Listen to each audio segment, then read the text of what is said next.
নমস্কার, আপনারা দেখছেন হাই নিউজ। শুরু করছি আজকে নিউজ টুডে। আরজিকর হাসপাতালে তরুণীর দেহ উদ্ধারের ঘটনায় একজনকে গ্রেফতার করেছে পুলিশ। ধৃতের নাম সঞ্জয় রায়। পুলিশ সূত্রে খবর, অপরাধের কথা স্বীকার করে নিয়েছেন ওই যুবক।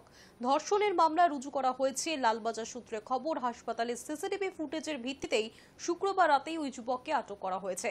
শনিবার সকালে তাকে গ্রেফতার করা হয়। শুক্রবার আরজিকর হাসপাতালের জরুরি বিভাগের 4 তলার হলঘর থেকে এক তরুণী চিকিৎসকের ক্ষতবিক্ষত দেহ উদ্ধার হয়েছে। প্রাথমিকভাবে ময়নাতদন্তের রিপোর্টে জানা গিয়েছে তরুণীর মুখ, পেট, ঠোঁট, গলা এমনকি যৌনাঙ্গেও ক্ষত চিহ্ন রয়েছে। পরিবারের দাবি, তাদের মেয়েকে খুন করা হয়েছে। আর তাদের অভিযোগের ভিত্তিতেই খুনের পাশাপাশি ধর্ষণের মামলাও রুজু করেছে টালা থানার পুলিশ।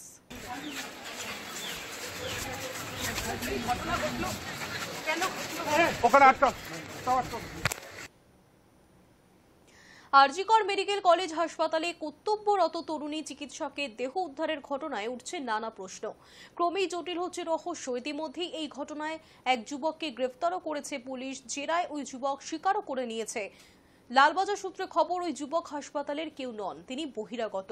এখানেই উঠছে প্রশ্ন যে হাসপাতালের নিরাপত্তা কোথায়, কিভাবে বহিরাগত হাসপাতালের জরুরি বিভাগে 4 তলায় উঠে পড়লেন। লালবাজার সূত্রে জানা যাচ্ছে, 4 তলার যে সেমিনার হল থেকে তরুণীর দেহ উদ্ধার হয়েছে সেই হল ঘরে কোনো সিসিটিভি ক্যামেরা ছিল না। ওই ঘরটিতে মাঝে মধ্যেই চিকিৎসকেরা বিশ্রামের জন্য ব্যবহার করতেন, তাই সেখানে কোনো ক্যামেরা ছিল না।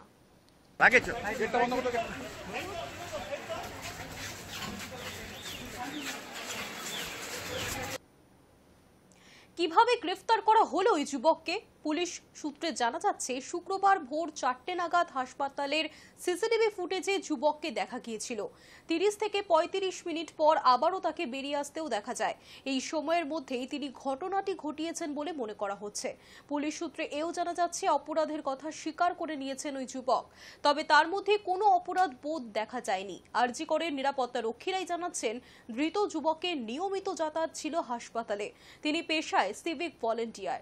মূলত দুটি বিষয়ের ভিত্তিতেই পুলিশ তাকে অভিযুক্ত হিসেবে চিহ্নিত করেছে। এক, হাসপাতালের সিসিটিভি ক্যামেরার ফুটেজ এবং 2, একটি ব্লুটুথ হেডফোন। পুলিশ সূত্রে খবর, সিসিটিভি ফুটেজে রাত 11টা নাগাদ অভিযুক্তকে প্রথমবার আরজি করে ঢুকতে দেখা যায়। ভিতরে গিয়ে তিনি কারোর সঙ্গে কথাও বলেন এবং তারপর বেরিয়ে যান। হাসপাতালের বাইরে গিয়ে তিনি মদ খান বলে জানতে পেরেছে পুলিশ। মত্ত অবস্থায় ভোর 4টে নাগাদ তাকে আবারও হাসপাতালে ঢুকতে দেখা যায়। পুলিশের অনুমান, তারপরেই মূল ঘটনাটি ঘটেছে।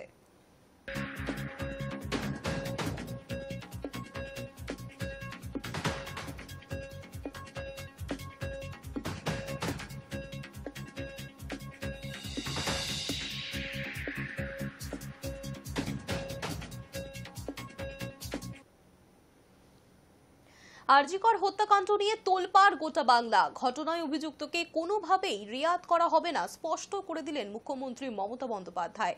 অভিযুক্তের মৃত্যুদণ্ড চাইলেন খোদ মুখ্যমন্ত্রী। শনিবার এক সংবাদ মাধ্যমে ফাস্ট ট্র্যাক কোর্টে মামলা নিয়ে গিয়ে দৃষ্টান্তমূলক শাস্তির ব্যবস্থা করতে হবে বলে জানিয়েছেন মুখ্যমন্ত্রী।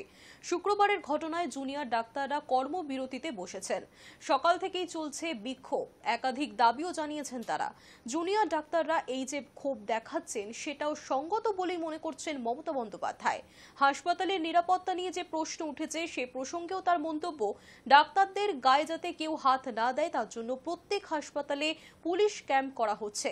পাশাপাশি সিবিআই তদন্ত হলেও তার কোনো আপত্তি নেই। মুখ্যমন্ত্রী জানিয়েছেন, সিবিআই তদন্তেও আপত্তি নেই, কারণ আমাদের কোনো কিছু লুকোনোর নেই। আমরা চাই সঠিক তদন্ত হোক।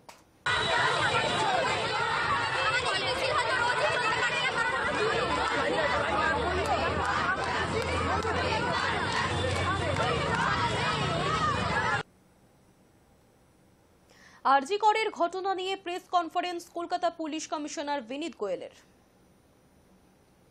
ম্যাজিস্ট্রেটের প্রেজেন্সে এবং উইটনেসেস, যেখানে মা বাবাও ছিলেন এবং স্টুডেন্টরাও ছিলেন, ওখানে যে আরজিকর স্টুডেন্ট, ওদের প্রেজেন্সে ইনকোয়েস্ট করা হয়।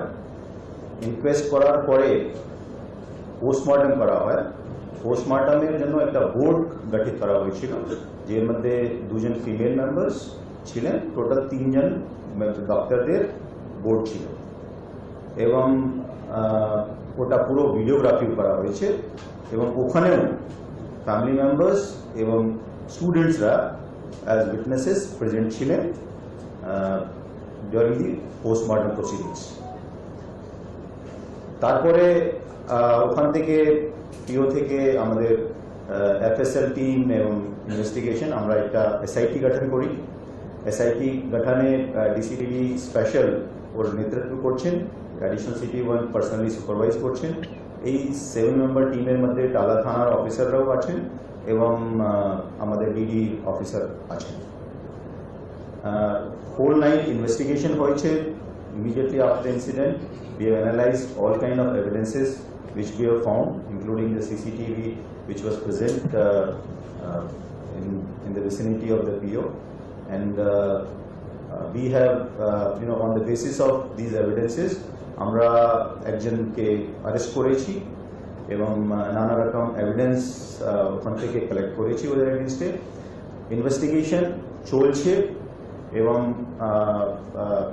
আজকে ওকে প্রডিউস করা হবে কোর্টে।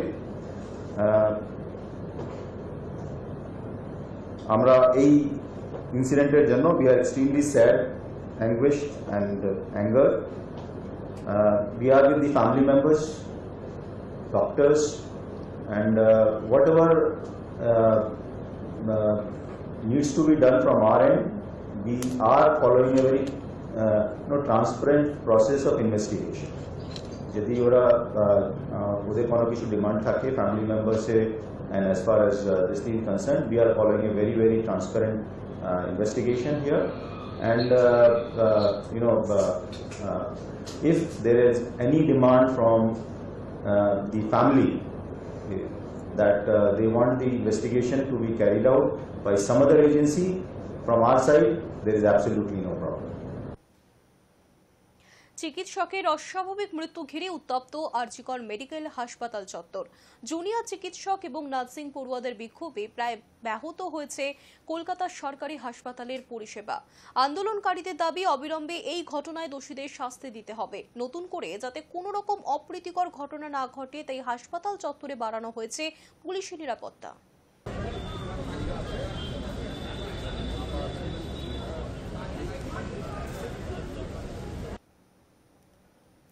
আরজিকর মেডিকেল কলেজ ও হাসপাতালে তরুণী চিকিৎসকের রহস্য মৃত্যুর জের হাসপাতালে জুনিয়র চিকিৎসকদের বিক্ষোভ। হাসপাতাল চত্বরে মিছিল বার করেছেন তারা। ধর্ষণ করে খুনের ঘটনার বিচার চাইছেন সকলেই। আন্দোলনকারীরা দাবি করছেন অবিলম্বে এই ঘটনায় দোষীদের শাস্তি দিতে হবে, তা না হলে তারা কাজ করবেন না, পরিষেবাও বন্ধ থাকবে।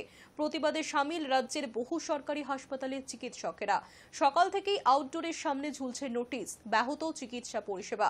তার ফলে স্বাভাবিকভাবেই বিপাকে দূর দূরান্ত থেকে চিকিৎসা করাতে আসা রোগী এবং রোগীর পরিবারের লোকজনরা।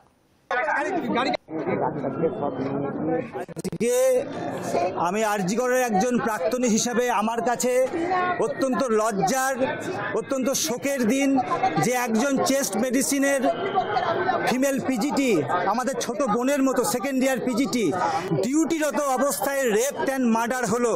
ম্যাজিস্ট্রেট না আসলে ডাক্তাররা বলছে যে আমরা কোনোভাবে বডি ছাড়বো না। এটা ন্যায়সঙ্গত দাবি, কারণ পুলিশের প্রেজেন্সে শুধু পিএম হবে এটা কিন্তু ডাক্তাররা মানছে না। ম্যাজিস্ট্রেটের সামনে যাতে পিএম হয়, পোস্টমর্টেম হয়, সেইটা ডাক্তারদের দাবি। দ্বিতীয় দাবি হচ্ছে জুডিশিয়াল এনকোয়ারি।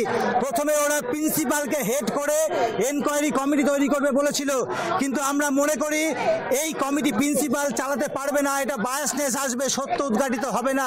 যদি সত্য উদ্ঘাটিত করতে হয় তাহলে জুডিশিয়াল এনকোয়ারি এবং 24 ঘন্টার মধ্যে দোষীকে শাস্তি দিতে হবে এবং দোষীকে খুঁজে বার করতে হবে। কারণ আমরা গত 30 বছরে ডাক্তারি প্রফেশনের সঙ্গে যুক্ত আছি। পশ্চিমবঙ্গের কোনো মেডিকেল কলেজে একজন ডাক্তার কর্তব্যরত অবস্থায় ডিউটি রুমে খুন এবং ধর্ষিতা হবেন, এটা আমরা ভাবতে পারি না। এ পশ্চিমবঙ্গ আমরা দেখিনি। এ পশ্চিমবঙ্গ রবীন্দ্রনাথ নজরুলের পশ্চিমবঙ্গ, এখানে এই জিনিস হতে দেওয়া যায় না। আমি একজন ডাক্তার হিসাবে আমি মনে করি এর প্রতিবাদ দল মত নির্বিশেষে, সমস্ত নারী পুরুষ নির্বিশেষে সবাইকার প্রতিবাদ করা উচিত। আর যাতে এই রকমের একটাও ঘটনা পশ্চিমবঙ্গে না ঘটে এবং অবিলম্বে প্রিন্সিপালকে আসতে হবে, ডাক্তারদেরকে মিট করতে হবে। প্রিন্সিপাল লুকিয়ে বসে আছেন, ঘরে বসে আছেন। আজকে ডাক্তাররা তারা কাঁদছে, তারা বলছে আমাদের কলিগ রাত্রিরে মারা গেলে এখনো পর্যন্ত কোনো প্রিন্সিপাল আসছে না। চিকিৎসক তরুণীর রহস্য মৃত্যুর ঘটনায় তদন্ত এবং দোষীদের শাস্তি চেয়ে কর্মবিরতি শুরু করলেন বাঁকুড়া সম্মিলনী মেডিকেল কলেজের জুনিয়র চিকিৎসকেরা। শনিবার সকাল থেকেই শুধুমাত্র এমার্জেন্সি পরিষেবাকে কর্মবিরতির আওতার বাইরে রেখে আউটডোর এবং ইনডোর পরিষেবায় কর্মবিরতির ডাক দেওয়া হয়েছে। মেডিকেল কলেজে 24 জন পোস্ট গ্রাজুয়েট ট্রেনি, 270 জন ইন্টার্ন এবং 60 জন হাউস স্টাফ এই কর্মবিরতিতে অংশ নিয়েছেন। প্ল্যাকার্ড হাতে মেডিকেল কলেজের সামনে অবস্থান বিক্ষোভ শুরু করেছেন তারা। শুক্রবার আরজিকর মেডিকেল কলেজে কর্তব্যরত চিকিৎসক ছাত্রীর রহস্য মৃত্যুর ঘটনার ক্ষোভ ছড়িয়ে পড়েছে রাজ্যের সবকটি মেডিকেল কলেজের চিকিৎসকদের মধ্যে। বিভিন্ন হাসপাতালেই দেখা যাচ্ছে সেই প্রতিবাদের ছবি। বাদ গেল না বাঁকুড়াও। ক্ষোভের বহিঃপ্রকাশ ঘটল বাঁকুড়া সম্মেলনী মেডিকেল কলেজেও। এটাকে আন্দোলন বলে না। যা ঘটনা ঘটেছে আরজিকরের বুকে, এটা এর থেকে মর্মান্তিক কোনো ঘটনা কোথাও কোনোদিন ঘটেছে বলে শুধু আমার রাজ্য নয়, সারা ভারতবর্ষে কোথাও কোনোদিন এরকম দুঃখজনক, বেদনাদায়ক, মর্মান্তিক ঘটনা ঘটেছে বলে আমাদের মনে হয় না। ফলে আমাদের একজন কলিগ, একজন ছোট সন্তানের মতো একটা মেয়ে, সে তার কর্মস্থলে ডিউটিরত অবস্থাতে তার যদি এরকম একটা ঘটনা ঘটে, তাহলে আপনারাই বলুন আমরা কি করতে পারি। ফলে আমরা চাইছি অবিলম্বে উচ্চ পর্যায়ে তদন্ত হোক, তদন্তের পরিপ্রেক্ষিতে যে দোষী হবে সর্বোচ্চ শাস্তি পাক, এবং একই সঙ্গে এটাও আমরা দাবি করছি যে প্রশাসন ওখানে বসে আছে, তাদের বিরুদ্ধে গত সাম্প্রতিক সময়ে নানা অভিযোগ উঠে এসেছে। ফলে ওই প্রশাসককে ওইখানে বসিয়ে রেখে কোনো সুবিচার পাবে বলে আমরা মনে করি না। জানি না পশ্চিমবঙ্গের কতজন জানেন যে আমাদের এই ডাক্তার ফ্র্যাটার্নিটির সাথে একটা কি ঘটনা ঘটেছে। আজকে যদি একটা রোগীর মৃত্যু হয়ে যায় সেটা একটা বড় খবর হয়ে যায়, কিন্তু ডাক্তার মৃত্যু সেই খবরটা হয় না যতটা বড় একটা রোগীর মৃত্যুটা হয়। কিন্তু আমরা ডাক্তাররা যখন সেবা দেব তখন আমরা বিনিময়ে কিছুটা সম্মান এবং সুরক্ষা দুটোই দাবি করি। আরজি করে যে জঘন্যতম ঘটনার সাক্ষী আমরা হয়েছি সেটা আমরা কোনোদিন হতে চাইনি। এটা আমাদের মর্মাহত করেছে, আমাদের কাঁদিয়েছে, এবং তার জন্য আমরা প্রতিটা মেডিকেল কলেজে একটি কর্মবিরতি ডেকেছি। এবং যাতে এই ঘটনা আজকে কারোর সন্তান বা কারোর ভাই বোন কারোর সাথে যাতে না হয়, এই দিনটা যেন কাউকে দেখতে না হয়, সেই জন্য আমরা সবাই আজকে এখানে জড়ো হয়েছি। সেটা তো আপনারা সবাই দেখতে পাচ্ছেন, আজকে একজন ডাক্তারের সাথে হয়েছে প্রপার কলকাতার উপর একটা সব থেকে বড় হসপিটালে হয়েছে, সরকারি হাসপাতালে হয়েছে পরিচালে। সে একজন ডাক্তার রাতের বেলা একা ডিউটি করছেন, আর ভোরবেলা তার আমার ভাষা নেই বলার, তাকে ওই অবস্থায় পাওয়া যাচ্ছে। আমরা চাইছি দোষীদের শাস্তি। যেভাবে প্রশাসন, আরজিকর প্রশাসন বিশেষ করে প্রথমে ঘটনাটি ধামাচাপা চেয়েছিল, দেখেছেন আপনারা এই মিডিয়ায় খবর অনেকে, তার জন্য ধন্যবাদ। যে আমরা মুখোশ দেখতে পাই যে আমাদের যাদেরকে ভরসা করে পিজিটিসরা, আমরা ডক্টরসরা, ইন্টার্ন হাসপাতাল পেশেন্ট পরিষেবার জন্য আমাদের সাথে মানসিক রোগী বা অনেক কিছুই বলে ওটাকে ঘটনা পাল্টানোর কথা ভেবেছিলেন। আমরা চাই দোষীরা ধরা পড়ুক, দোষীদের দৃষ্টান্তমূলক শাস্তি হোক। রাজ্যের বিভিন্ন প্রান্তে চলছে প্রতিবাদ মিছিল। মেদিনীপুর মেডিকেল কলেজের ছবি আপনারা দেখছেন। আরজি করের ঘটনার প্রতিবাদে মেদিনীপুর মেডিকেল কলেজ হাসপাতালেও অবস্থানে বসলো জুনিয়র ডাক্তাররা। প্রথমে এমার্জেন্সির সামনে, তার কিছুক্ষণ পরই হাসপাতাল সুপারের অফিসের সামনে হাতে প্ল্যাকার্ড নিয়ে নিরাপত্তার দাবিতেই অবস্থানে সামিল জুনিয়র ডাক্তাররা। যতদিন না নিরাপত্তা ব্যবস্থা জোরদার হচ্ছে ততদিন কর্মবিরতি চালিয়ে থাকবে, দাবি জুনিয়র ডাক্তারদের। সত্যি কথা বলতে কিছু বলার ভাষা হারিয়েছি আমরা। এত বছর ধরে বারে বারে চিকিৎসকদের উপর নিগ্রহের অভিযোগ উঠে এসছে, মার খাওয়া পর্যন্ত থেকেছে, কিন্তু আজকে যে ঘটনা ঘটেছে সেটা সমস্ত নৃশংসতার চরমতম সীমা ছাড়িয়ে গেছে। যেমনটা আপনারা জানেন, বিগত 8ই আগস্ট মধ্যরাত্রে আরজিকর মেডিকেল কলেজের চেস্ট মেডিসিন ডিপার্টমেন্টে অন ডিউটি অবস্থায় আমাদের একজন সহকর্মী, চেস্ট মেডিসিনের 2য় বর্ষের ছাত্রী, তাকে শারীরিক নির্যাতন করার পর হত্যা করা হয়েছে। এটা মানুষের জীবন নিয়ে নেওয়া হলো। ধিক্কার জানানোর ভাষা নেই। সত্যি কথা কি বলা উচিত যে আমাদের মানসিকতা, আজকের সমাজ এত কোন জায়গায় গিয়ে পৌঁছেছে এবং কোথায় যে এর শেষ, সে নিয়ে সত্যি আর কিছু বলার জায়গা নেই। নিউজ টুডে এখনকার মতো এই পর্যন্তই। দেখতে থাকুন হাই নিউজ, নির্ভীক নিরপেক্ষ।